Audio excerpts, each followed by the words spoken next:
हजरत उमर फारूक रदी अल्लाह अन्हा का शुमार उन जलील अल कदर सहाबा कराम में होता है जिन्हें अल्लाह ताली ने इस्लाम की अजमत, अदल व इंसाफ और खौफ खुदा का ऐली नमूना बनाकर पेश किया।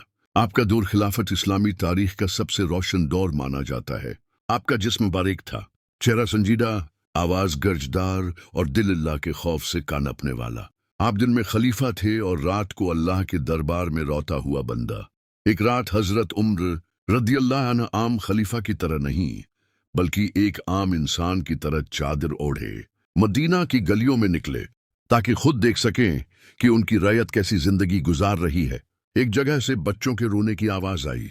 वो करीब गए तो देखा कि एक माँ अपने छोटे छोटे बच्चों को चुप करवा रही है, उन्हें दिलासा दे रही है कि खाना तैयार हो रहा है।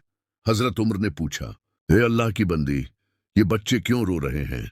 उस माँ ने जवाब दिया, ये भूखे हैं और मैं बस पानी में पत्थर डालकर यूं ही जोश दे रही हूं ताकि ये सोचें कि खाना बन रहा है और सो जाएं। हजरत उमर रदी अल्लाह अन्हा ये सुनकर थरा गए।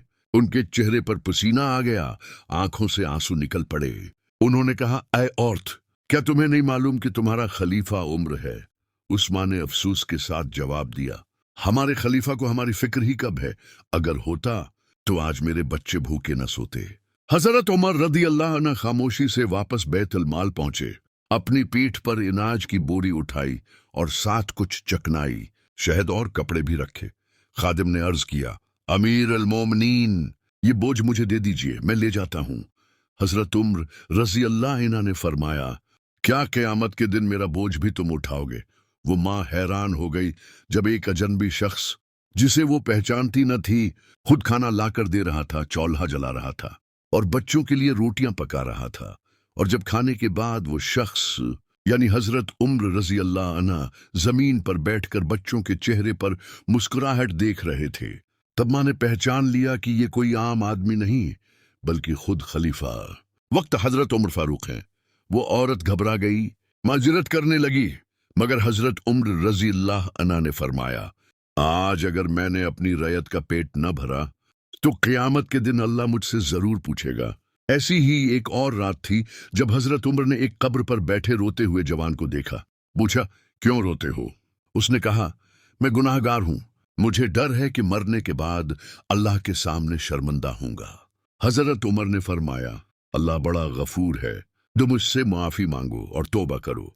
वो नौजवान जब कब्र में उतरा, हजरत उमर की आंखों से भी आंसू जारी हो गए और फरमाने लगे, या अल्लाह, अगर ये तेरा बंदा सच्चा है तो उसकी कब्र को जन्नत का बाग बना दे। हजरत उमर रजी अल्लाह अन्हा का अदल ऐसा था कि अगर दरिया के किनारे एक किताब ही प्यासा मर जाता तो वो अपने आप को मुजरिम समझते। उनकी हुकूमत सिर्फ जमीन पर नहीं, दिलों पर भी थी। फतह बैतुल मुक़द्दस के वक्त जब वो मामूली कपड़े पहने ऊंट को बारी बारी अपने गुलाम के साथ चलते हुए शहर में दाखिल हुए तो वहां के ईसाई राहब रो पड़े कि ये वो बादशाह है जिसे न ताज की जरूरत है न तख्त की, बस अदल ही उसकी पहचान है। हजरत अली रजी अल्लाह अन्हा ने आपके बारे में फरमाया, उमर, तुमने इस्लाम को सरबुलंद किया, तुम्हारी जबान पर अल्लाह ने हक जारी किया। हजरत उमर रजी अल्लाह अन्हा को जब शहीद किया गया तो उन्होंने फरमाया, मेरी कब्र को मेरे महबूब नबी के करीब रखना। अबू बकर सदीक और हजरत उमर फारूक दोनों आराम फरमा रहे हैं। ये मकाम किसी सल्तनत से नहीं, सिर्फ ईमान, अदल और अल्लाह के खौफ से मिला। अगर आज भी कोई हुक्मरान या आम मुसलमान हजरत उम्र रदी अल्लाह अन्हा की तरह बनना चाहे तो बस अल्लाह से डरे, इंसाफ करे और लोगों के दुख बांटे। और आज अगर आप हजरत उम्र फारूक रजी अल्लाह अन्हा से मोहब्बत रखते हैं तो दिल से इस वीडियो को 3 लोगों तक शेयर करें, क्या पता वो उससे सबक हासिल करें। और कमेंट में लिखिए, या अल्लाह हमें हजरत उम्र जैसा अदल और ईमान अता फरमा।